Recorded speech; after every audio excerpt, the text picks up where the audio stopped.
this is a beauty of a segment, if I ever said so myself. We have to do these segments to prove that we are, in fact, two different people, right? This is true. Yeah. If we went to the movie theater, people would be confused. Twinsies. Yeah, you should have worn your vest today. Maybe Halloween. This is our outfit. We could do that. Yeah. All right. All right, well, that on the back burner. Time to talk Hammers. We're doing it a little bit earlier today because the show is so jam-packed. We just can't fit it all in. So, two movies we're talking about this morning. Yeah, the first one is called The Drop, and it stars Tom Hardy, and this is actually James Gandolfini's final feature role in a movie. And it's the tale of organized crime in suburban Brooklyn, and basically Tom Hardy plays a bartender who has to funnel cash for a local gang. Check this out. I'm just gonna stand right here. I'm just gonna stand right here. No, you really should take a look at this. I don't need to see Europe. I don't need to see Dottie. And I don't need to see what's in that bag.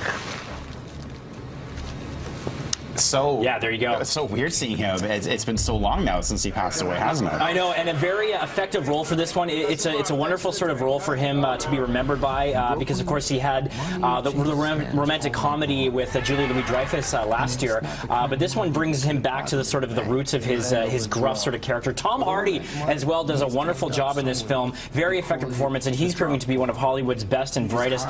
This movie, though, is often very slow-paced, and it's sort of reminiscent of another film that I thought was a lot better called Killing Them Softly, which also starred James Gandolfini, but that one had Brad Pitt in it. So there's not a lot of memorable takeaway scenes other than these great performances in this one. So how does this movie differ from, say, other organized crime type films? Unfortunately, there's a little bit of a twist with the dog here, and that's where Noomi Rapace, the actress there, comes into play. Other than that twist, it's pretty much the same thing. You see the gangsters here, they're sort of heavy-handed in their approach. You've got the typical scenario where the local the local mob boss is sort of strong-arming them into like money laundering. And again, I don't mind slow movies, but I found this one at times it was very languid. I was checking my watch a few times thinking, where is this going? It just seems to be running in circles right now, and there was nothing really memorable or unique about the shot composition or the look of the film. So despite some great performances from Tom Hardy and Gandolfini, I can't really recommend this one at the end of the day. And it's also bookended by some awkward narration that really spells out the background story and the themes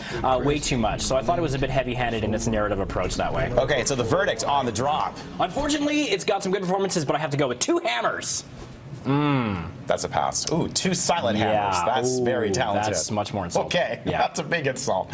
Let's talk about this other one, Little Terrors. Okay, this is a very interesting film. Canadian director Maninder Chana directs this one, and he's best known for doing comedy, but this is a very dramatic look at a young boy who gets recruited by a terrorist group, sent to a training camp in Pakistan, and he basically gets trained to carry out a bombing of the U.S. Embassy in Delhi. This is a powerful film, Kyle, and it's got some great performances and beautifully shot with some extremely moving imagery. So I'm so impressed with Maninder Chana. It was all shot on location in India, and for a guy that usually does comedy, this was such a 180 for him. And it's got a very powerful script that examines the futility of terrorism and jihad and things like that. I did feel like it was hampered by some awkward visual effects, and a couple of the roles were miscast, but it's got a great ending, so I was always wondering where this film was going to go.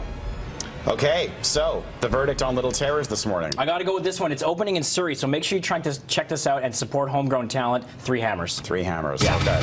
Ooh, it's back. Nice. Nice job. All right. Pleasure doing business with you this morning.